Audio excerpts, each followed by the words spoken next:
Singularity.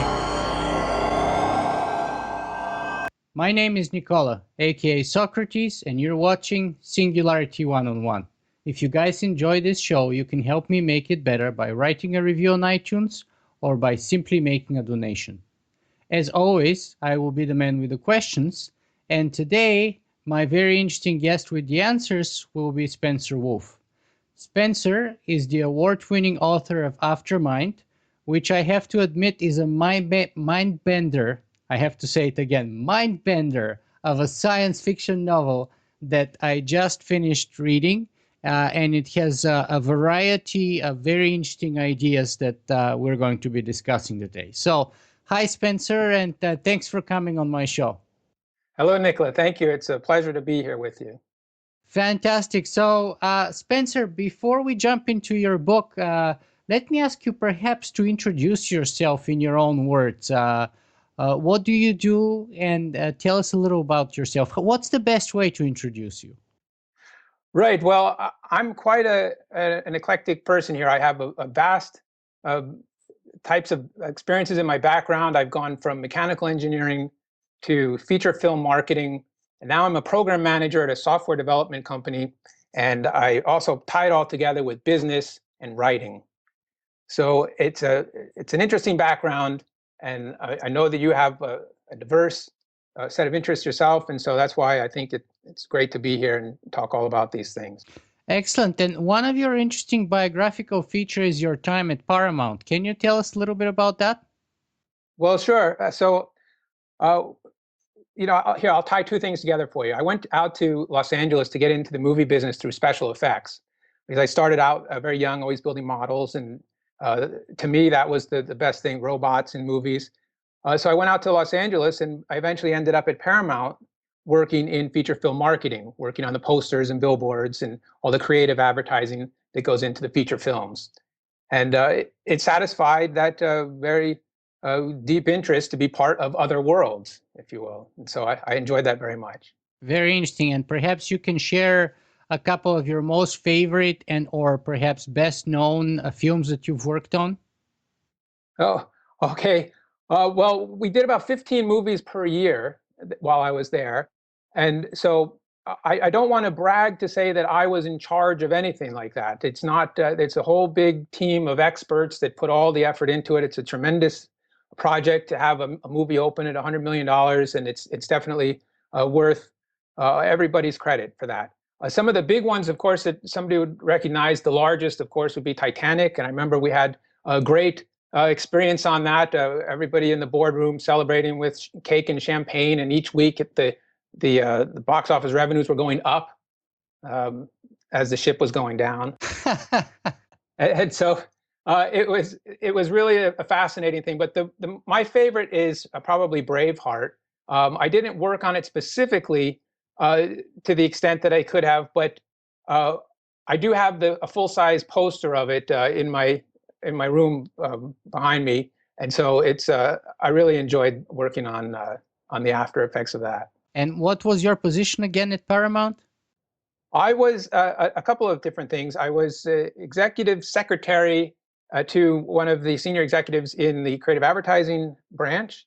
I did that for a while, and then I came back to be an interim executive director was my title, if you will, from a very good friend of mine, who I'm going to tell absolutely must watch this interview now because I'm mentioning her. But yeah, so that's what I did, and it was a very fascinating time, and I worked on all the projects and organizing, any number of different things there. Fascinating.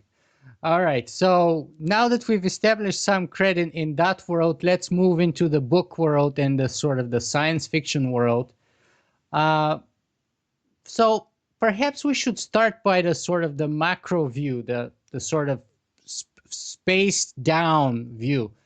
So what is science fiction in general, in your opinion? It's the ability to think big thoughts. And it's here, I'll jump right into a phrase that'll maybe tie it all together very quickly. The difference, and this maybe is a little bit of what I would consider also as what transhumanism is. It's that something that makes us better than we are. And science fiction is all internal in the mind, something that makes us better than we are. And you can separate people who enjoy big thoughts versus small thoughts in this way that I just thought of it. Everybody knows Elon Musk, all the different accomplishments that he's achieved. But if you think of it this way, the big thoughts versus small thoughts, if Elon Musk was to land a craft on Mars on a Thursday instead of a Tuesday, you'd still have armchair critics saying, yeah, but he missed his estimate, right? So that to me is the difference between big thoughts and small thoughts, big ideas and small ideas. And science fiction to me is the big ideas. Wow, that's actually a very nice way to put it. I really like that.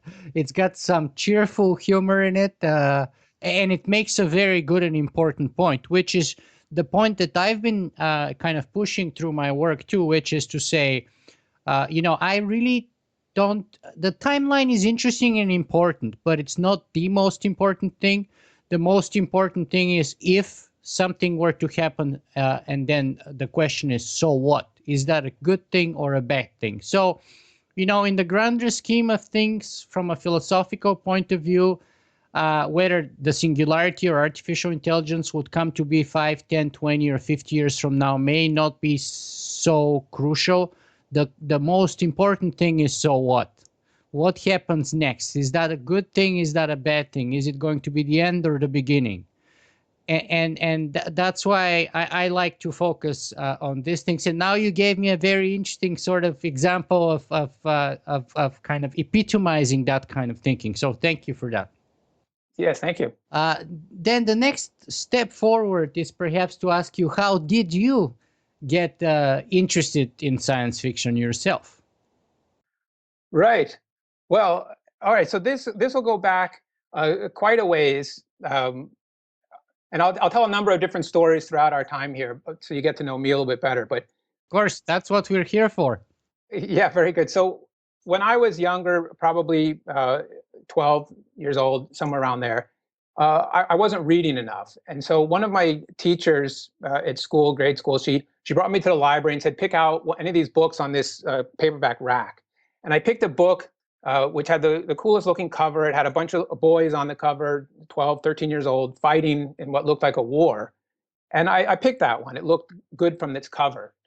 And it turned out to be a true story of these four boys, 12 years old to 18 years old, who won the equivalent of the Medal of Honor for defeating the German army in Naples in World War II.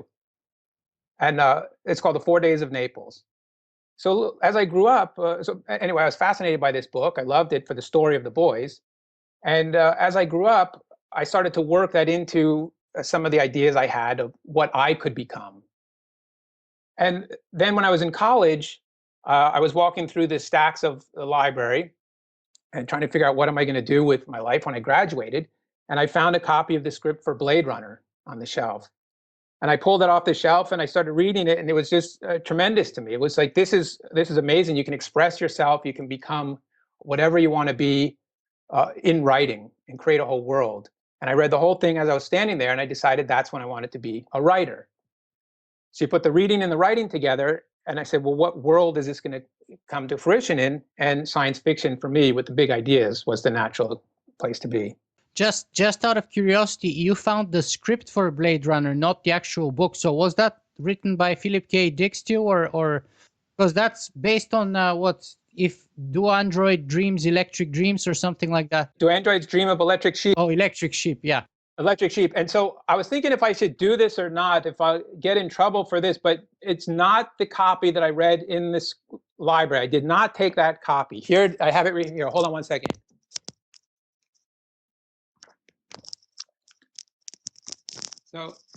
So this is the script. This is a copy of it. Okay, just so everybody knows, I did not take the one from the library. Okay, just to say that again, this is a copy of it. But this was written in February of 1981, the Blade Runner script. Who did that? Well, the author is not on here. Normally today it would all be written with the author, so I don't know who wrote this one, but this is a copy of that script. And I don't know if your readers want to know the ending or not, but there's always been a debate: is Deckard a replicant or not? In the movie version, I would say no, but in the script version, the last paragraph right here answers that question. And if you'd like me, I could just read that one sentence, but otherwise not. Maybe we shouldn't read that one sentence. Maybe we should let that like a crumb that people can follow through to the, if they care about it, just to keep the mystery. Right. So that would be the major spoiler right there, and I'll keep it amongst us. Okay, fantastic, excellent. And there, by the way, because one of the reasons why I want to keep it a mystery is because I heard that they are either in the process of shooting or about to begin shooting kind of the sequel to Blade Runner. And I imagine very much that this will be one of the key things in that part, in the sequel. It would have to be. And that's why I don't want to kind of ruin it completely. Yes, because I did enjoy that movie very much myself, and I found it to be very profound indeed. So, okay, so we have the story of you being inspired, which is the story of the four boys in World War II. And then your kind of inspiration to by science fiction and movies, interestingly, where you actually ended up working for a time. Then where do writing and technology come in then? Because they're both very pertinent to our conversation today, right? I mean, technology is a huge part of science fiction. And then the question is, why write? Why not keep making movies? Because you wrote a book. Right. Okay. And that's right, R-I-G-H-T. Okay. So the reason is because achieving some of the grand schemes of science fiction is impossible unless you are have super abilities to achieve certain things like this. It's a lot easier to imagine and dream big thoughts in your mind and write them down. And so if you think of, I know from prior interviews that you've done, you always ask somebody how would they describe themselves in a couple of words? And the way that I would describe myself is a realistic optimist. And the reason I say that is because I'm optimistic about the future and what science fiction and technology can do for our future. But I'm realistic about where we are right now, day to day, whether it be social or political technology. And so the realism puts me in the writing stage. The optimism keeps me inspired for the future. And I'll tell you where that realistic optimism comes from. If you think about like the longevity, right? Just flashing back to Blade Runner, they wanted more life, right? How can we get more life? This is a fundamental thing that could change all of humanity.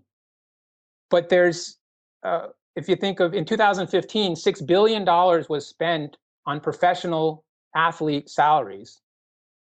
But some of the most famous noted researchers in the field of longevity have to take to crowdfunding to raise $30 at a shot. And so that's one aspect. Another is just announced this past week. Google makes billions of dollars, and yet they're just now announcing that they're going to be selling their Boston Dynamics robotics division because it's not profitable. They bought it something like 3 years ago, and now they have to sell it. It's not making a profit already. So some of these great ideas and visions that we all have for the future are sometimes held in check by the realities of today. Yeah, tell me about it. As a podcaster on the topic, I have to deal with the reality of production costs and survival on a daily basis almost. Yeah. For that, actually, I thought of something for how we deal with something like this. And I think it might come down into the future of universal income. I haven't decided if I'm completely for that or not, but for people like us who like to create and do things like this of our passions, a universal income would be very helpful. Some of these ideas it's difficult to monetize when the competition is endless, billions of people connected and such. So maybe that's a way to go. Yeah, I'm myself a huge proponent of guaranteed minimum income, or even maximum income, as I've called it sometimes. But the devil is in the details. It's all about how you implement it that would make it right or wrong or succeed or fail, in my opinion. So anyway, let's go back here on topic then. And so, what's the motivation and perhaps the ultimate goal behind your work? Is that a question that I'm asking a bit too early in your life, or is that already kind of shaped and formed and sort of clear to see? Because sometimes it takes many decades and people are only able to see that in retrospective when they're like 60 or 70 with, so maybe perhaps it's a bit earlier or not. It's a good time. I mean, it's really to satisfy an anxiety or an angst, if you will, of what do I do with these thoughts and these dreams of the future, of where I want to be. And it's difficult to achieve these things. I can't upload my mind to a computer. I can't do these things that I want to do. So the only thing I can do right now is write about them and express them in other ways. So what I want to get across in the book is somehow this is a story that I wrote because it's something that I would like to read. And I wrote it in the way that I would like to read it and experience it. These would be the friends I would have if I was in that situation.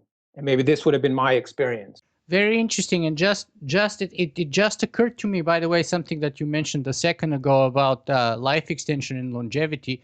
In fact, the androids in Blade Runner wanted to accomplish what we want to accomplish. That's to say life extension, right?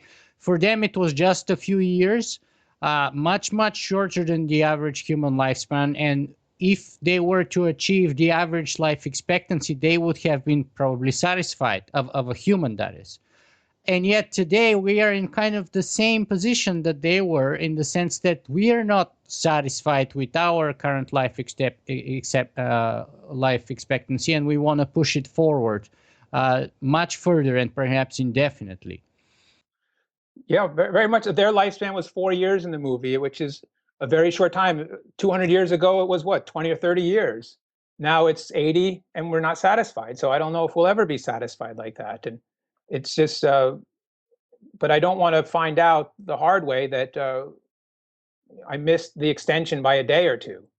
Right, but what interests me the most is the fact that you brought a very interesting point, in the sense that, and I would bring that later on in the context of your book, in the sense that their dreams, their imagination, what they yearned for, what they hoped for, is the same that we do. So in a way, they had a very human kind of a dream.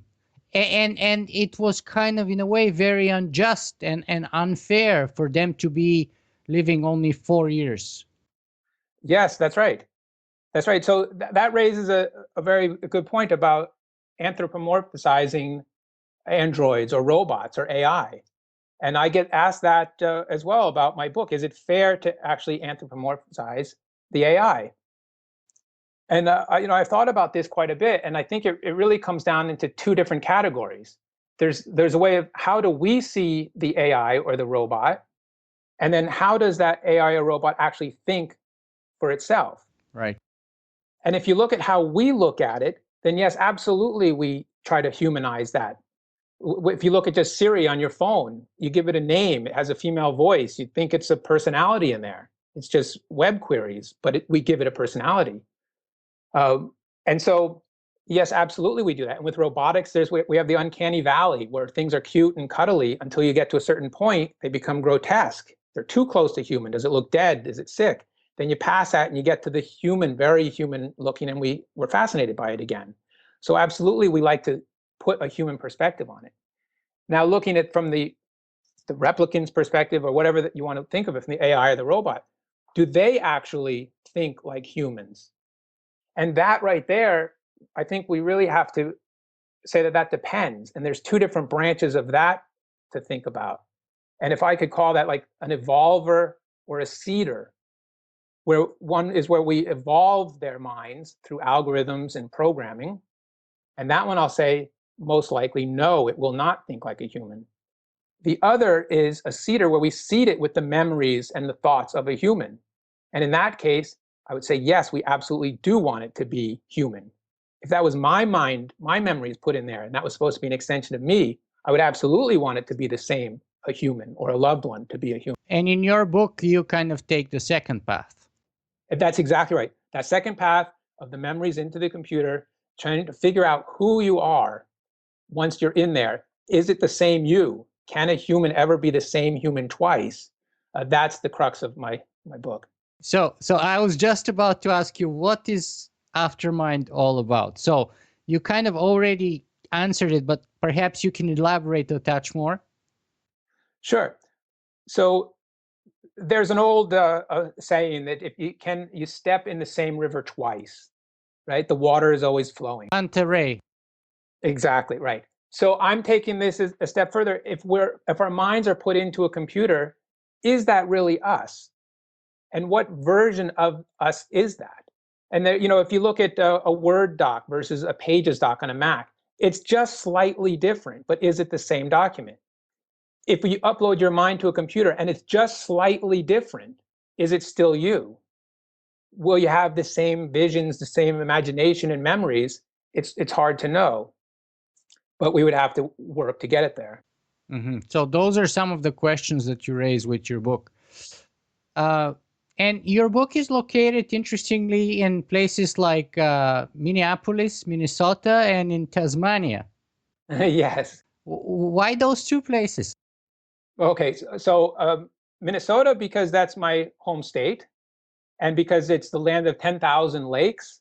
And the story revolves around a boy who is terribly allergic to water. And that's a very good contrasting background. So that when he's uploaded into the computer, as water and technology don't mix, he has to somehow combine those two in such a way that he can become human, a human computer, and mix the technology with nature and have it all come together as one. So that's the one aspect. And the Tasmania is because I used to live in Australia. I went to the University of Sydney for a year.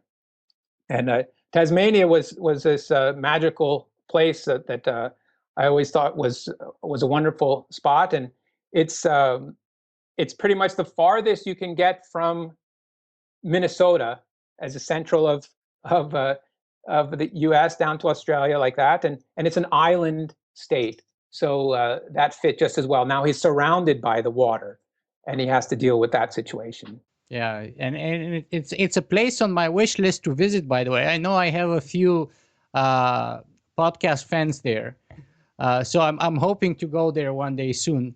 I even heard Steve Wozniak bought a house there not long ago or something. Did he really? Yeah, that's what I was told by one of the people from there. Anyway, so what's the year? What's the timeline? What's the time frame or the year that your plot is located in or situated in? Right. I put it roughly about 2030, 2035, right around in there. And there's two timelines of the story. There's one timeline where the main character, the boy, wakes up in the computer, and that is that future time. His memories that he has to try to sort through are more in our current time, more around us, maybe 5 years, 10 years from now, as he's growing up. And that goes sequentially until the incident that happens to him that then causes him to be uploaded into the computer. Very interesting. And so let me ask you, do you have a thesis, and is that thesis kind of best captured by the opening quote at your book, which is by Margaret Madden, which goes like this, quote, "Mistakes, faults, pains, memories, and dreams, but most of all, lots of imagination is what makes us all human," end of quote. So is that your thesis, that it's imagination that makes us most of all human? Most of all, yes, plus the ability to make mistakes and correct them and to live with those mistakes. One of the things I talk about in the book is that computers never make mistakes. They're programmed, right? But in order to really become that computer, the coding has to be programmed to make mistakes so that it can become human, so that the characters can exist in that world. Computer worlds are finite, definitive zeros and ones, but they have to be more fuzzy. They have to allow that human nature to make mistakes. And the computers have to be able to dream and have an imagination like that, like humans do. Otherwise, they won't be that human version of us. Very interesting. And in support of your words, I want to quote on page 50 where you say, quote, "If you ever want to make a computer more human, make sure it's coded to be full of screaming mistakes," end of quote. Yes, that's right. That's right. And one of the and the main character, his name when he's in the computer, his name is Packet. Uh, his rationalization as he's is trying to figure out who he really is, the way that he determines that he can't possibly be a computer is because he's made so many mistakes. And therefore, he determines emphatically, I'm a human, therefore. Mm-hmm. And until he corrects that and realizes, no, that's the way it was now programmed to be able to make mistakes, he can then come to that acceptance that he's now a computer. And that's why that at the end is an effective human computer. Mm-hmm. Very interesting. So let's talk about Packet a little bit. First of all, that very interesting tool that you use, his allergy to water, which is kind of very, it's a very perhaps appropriate metaphor for kind of in capturing that dichotomy between nature and technology. It, by the way, reminded me a little bit to some of the points that Steve Mann made during my interview with him, which we did, and he makes those crazy water instruments that you play by using water. And when I was doing the interview, we had to cut a couple of times at least because he was pouring a lot of water on my technology, and I just had a brand new camera, so I was highly concerned something's gonna go wrong. And his thing was like, that's the problem with technology. We have to be able to submerge it. We have to be able to take it with us anywhere we go. And especially with water, it's very important because water is us and technology is us too, but yet they don't seem to mix well together. So tell me a little bit about that and perhaps also about whether allergy to water is a real condition or not. Oh, it absolutely is a real condition. It's extremely rare. And I've put it, I've taken some artistic license to make it even more critical a path for this individual. More severe. More severe because it's his interpretation of it. If you're a young boy, you can exaggerate the fear of these things. And there's some other elements in the story that combine to enhance that fear. And so really what I'm saying is that technology is like water. It's everywhere. And you really have to get used to it now, whether you like it or not. You can't avoid it.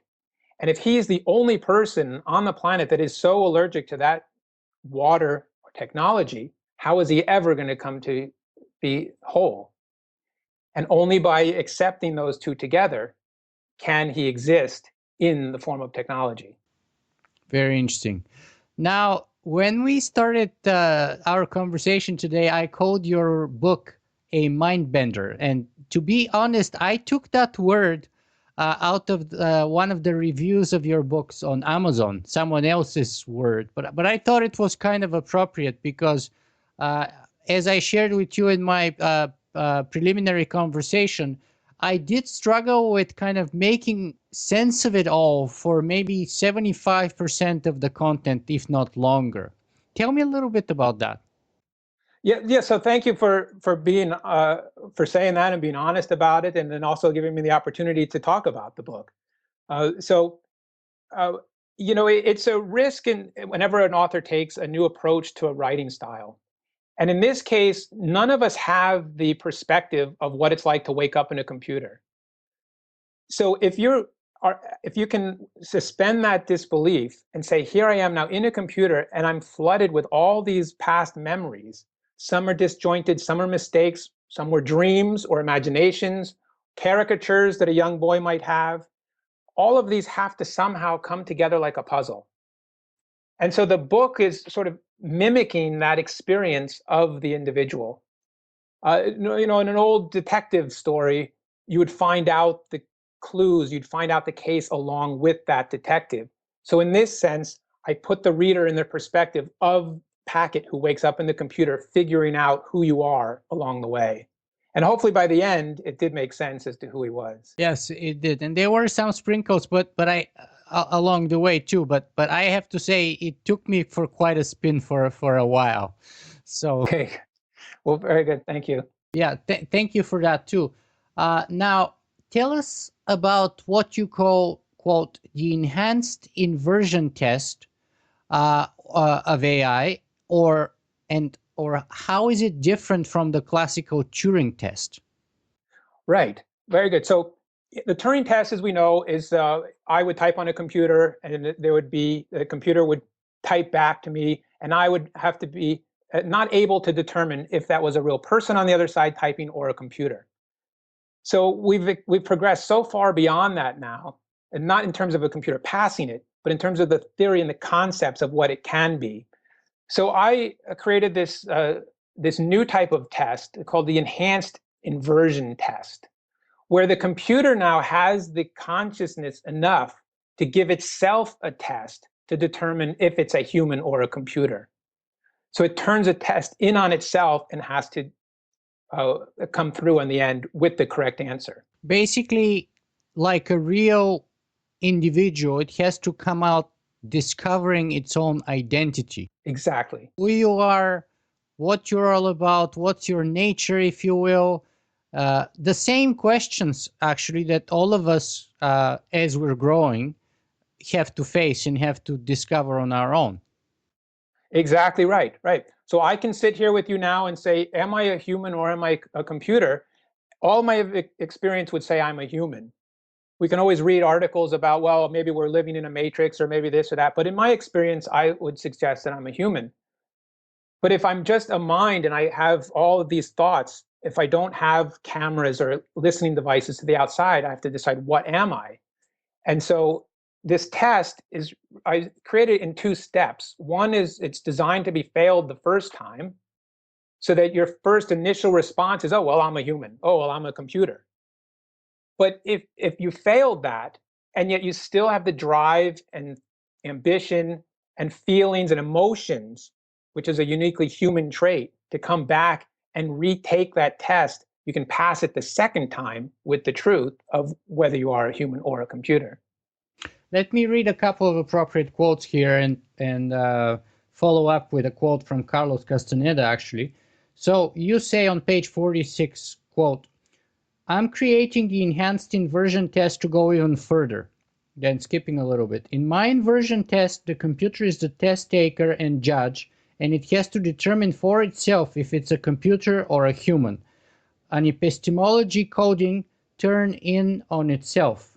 Descartes' I think, therefore I am. And then a little further. I designed the inversion test so that the taker would fail the first time. But if that very same taker comes back with a passion, a hope, a genuine force of feeling, then it won't simply be an emotionless computer. It will have passed the test.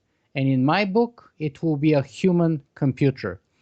And then finally, as to how real or accurate or appropriate this test is, the self-assessment of the creator of the test is like this, quote, I don't know. I don't even know if the logic is correct. I ask myself what it even means to be a computer or a human, and that's what I got. A test that's designed to be failed the first time, end of quote. So I think that's all like fantastic parts of the book that I've kind of underlined, and probably this may be actually the my most favorite passage of the book. There's a few other interesting passages, but this may be the most kind of the part that's very new and kind of maybe contributing to the field, because you are taking the Turing test and you're pushing it a lot further, which is absolutely fantastic. And you know, it reminds me to one of my favorite quotes by Carlos Castaneda, who says that the will is this which makes you fight the battle which under all logical estimates you ought to lose.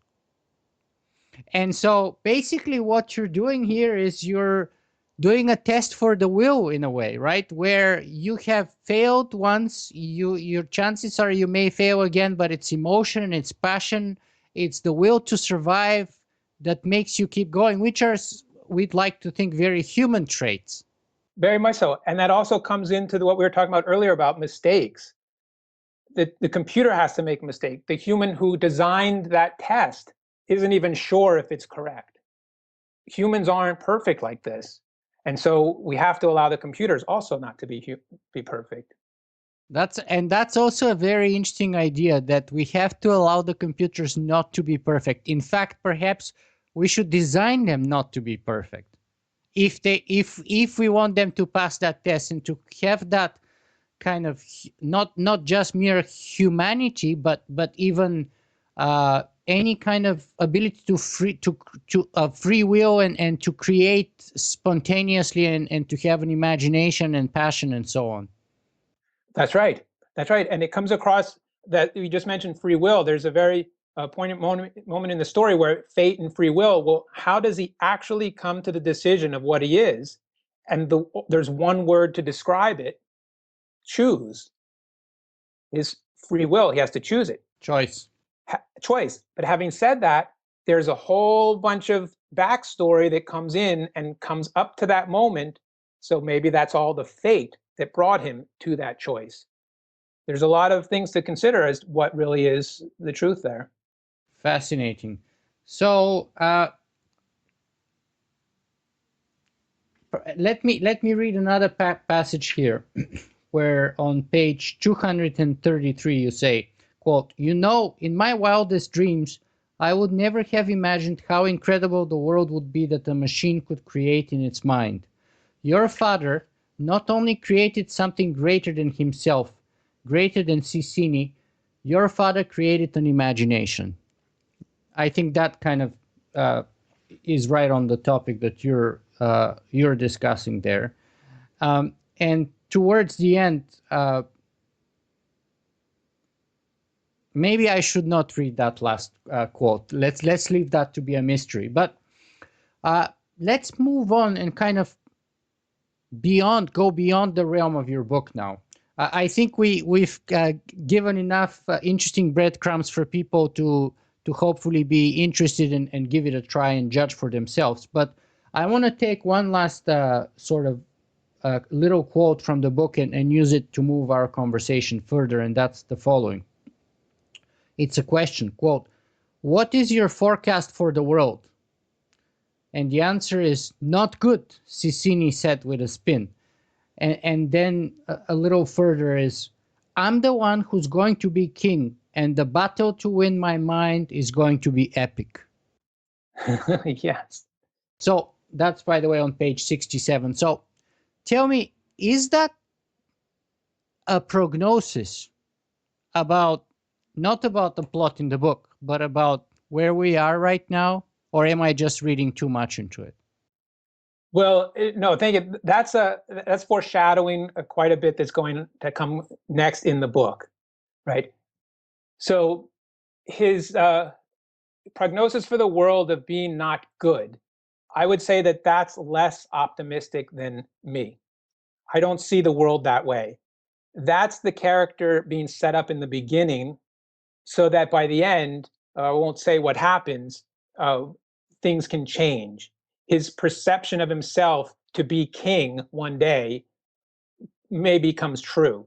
And the prognosis for the world then is much better. Right, but my point was more on the latter part, where there's going to be, he would be king and there will be an epic battle for his mind. Well, yes, that's the whole crux of the story. His mind itself is having an epic battle to understand himself as a human. And then after his cutoff point, then he has this epic battle to understand himself as a post-human. And then he has to marry those two together.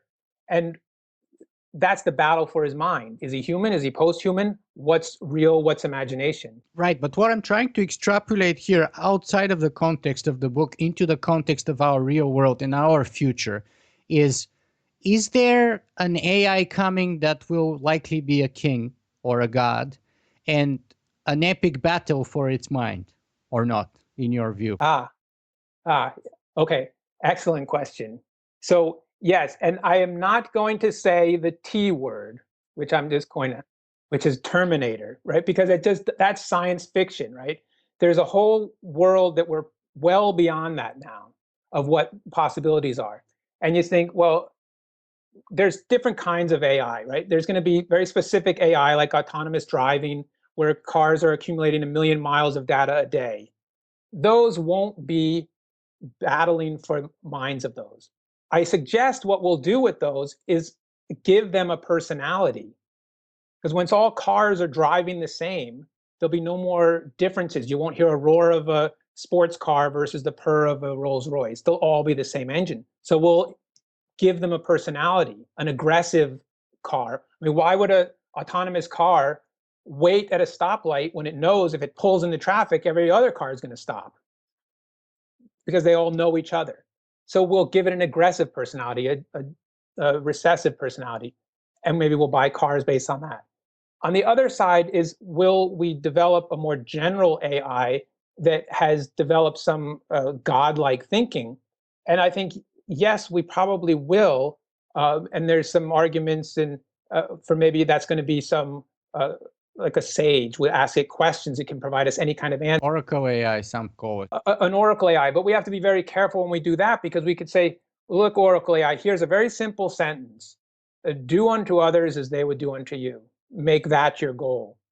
Or make everybody pay their fair share of taxes. That's a goal, right? But us intelligent humans came up with 10,000 pages of rules and laws for that one sentence.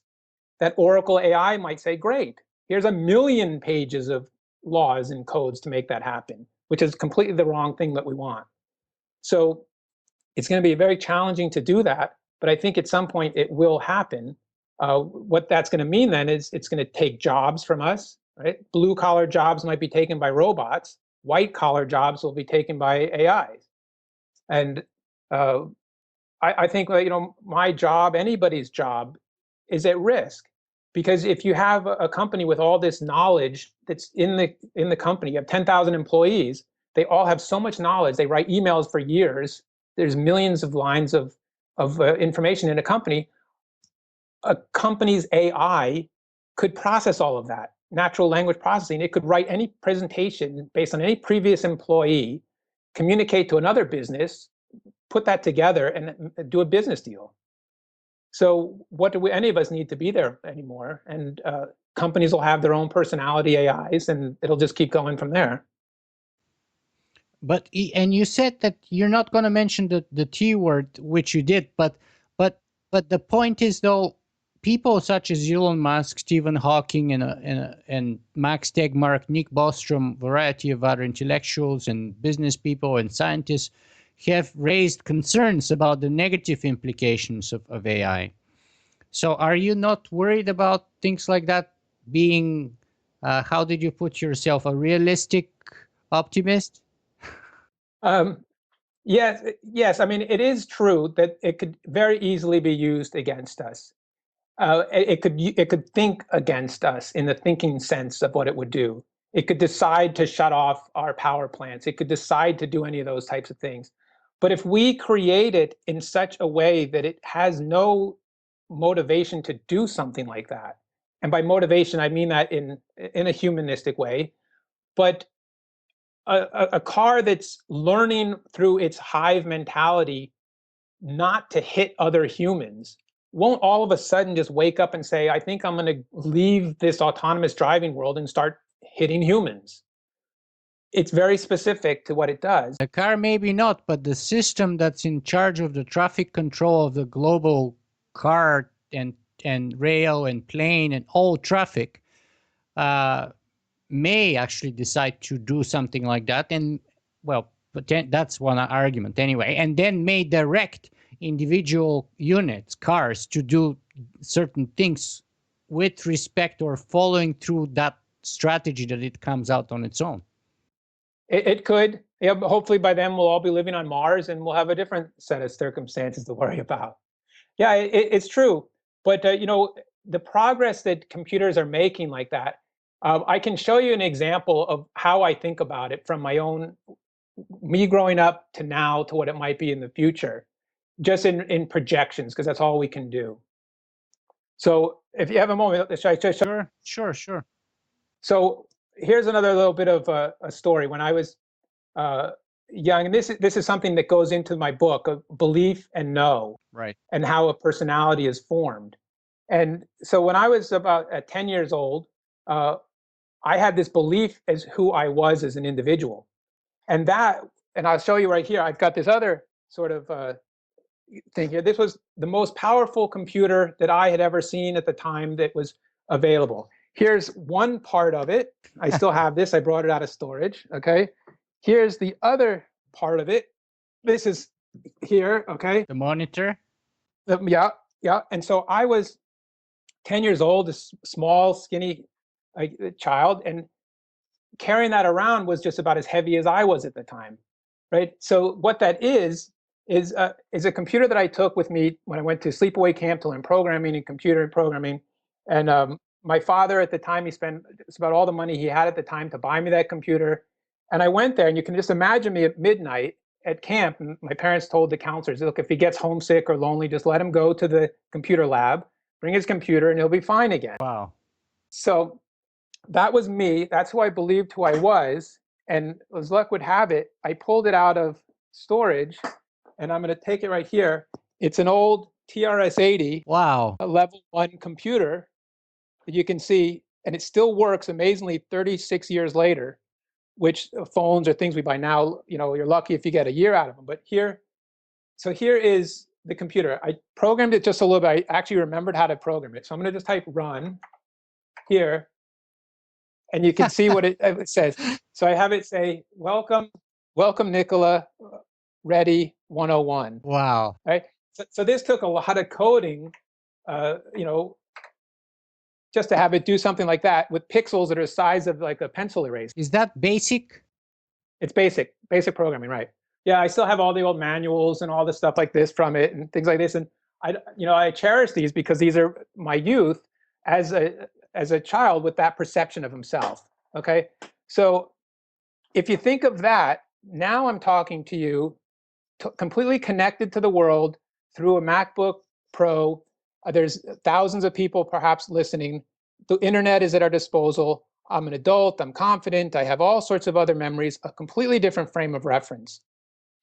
And this MacBook Pro is as different from that TRS-80 as the AI that we were just talking about will be from this MacBook Pro. All right.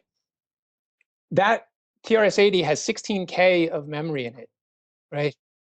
My iPhone has 16 gig of memory in it, and kids will walk around in camp with those in their back pockets, which is 1,000,000 times more memory than that computer is, right? And computers like that is what sent us to the moon, all right? So things have changed so drastically that in the future, it's going to be that much different, right? But just to connect that thought of how computers are going to be different from human, is that there's a very fundamental difference between that boy who was me at 10 and the man who I am now and the thoughts that I have now. It's separated by something that a computer will never be able to have. And that's biological change, physical change, and the human concept of time that computers just won't have. A computer lives in the microseconds of the right now. It doesn't have that difference. And that's, I think, what's going to make it so difficult to make a computer think like a human. But so do you think that that will be too difficult, in other words, or just difficult? Because I'm trying to say, are you saying it's going to be unlikely or impossible to do that?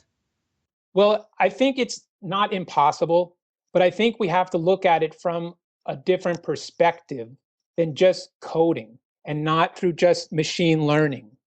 We can't just feed in 500 pictures of computers, 500 pictures of a boy and a man, and say, discern what the differences are here. The computers, it could spit out the statistics. It knows exactly what the processing power is. It knows all that.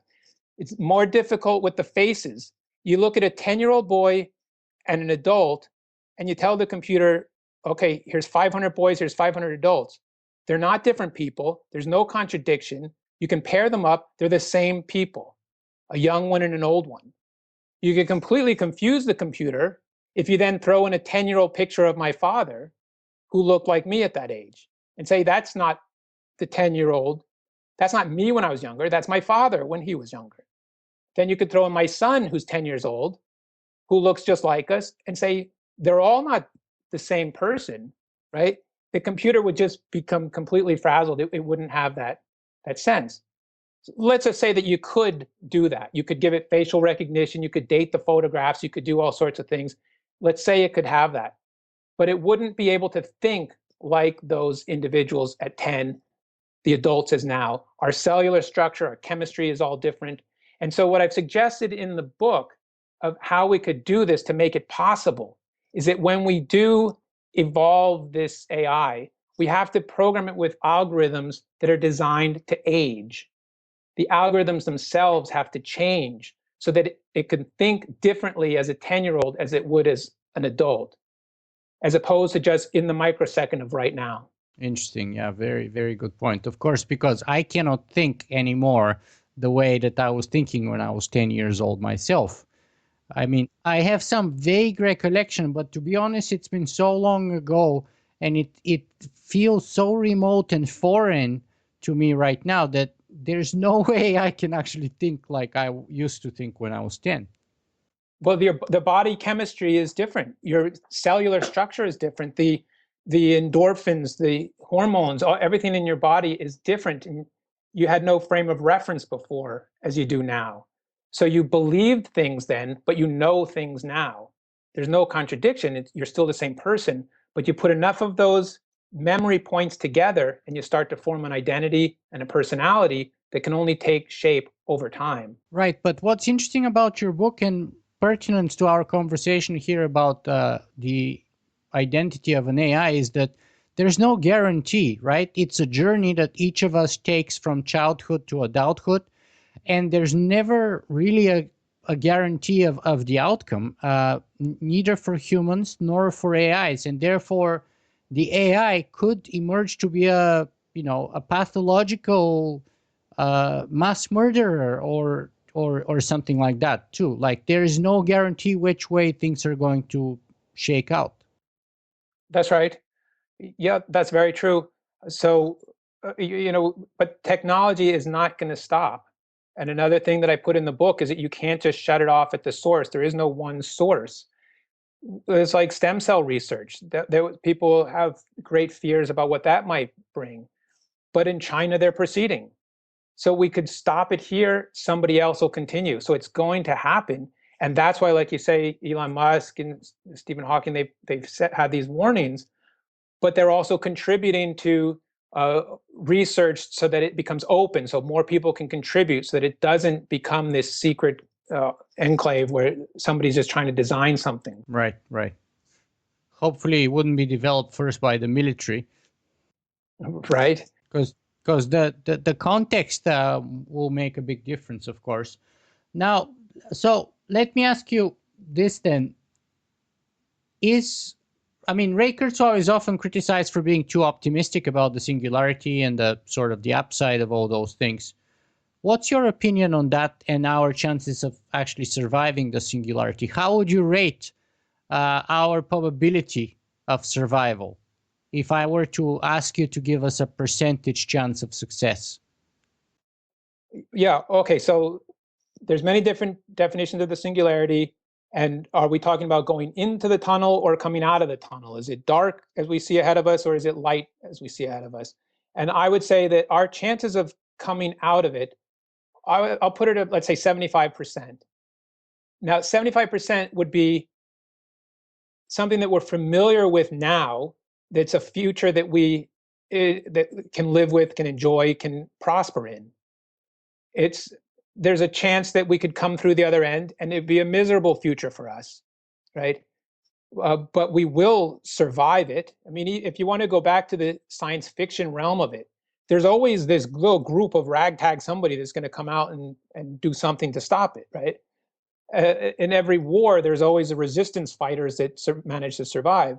So I don't think that the computers will be our overlords and wipe out everything. And Nick Bostrom, in his terrific book, Superintelligence, he describes, well, it might take over the universe and turn everything into computronium and all this sort of thing. That's really, maybe that's possible, but it would also take 14 billion years for this to cross the universe and do all of this, right?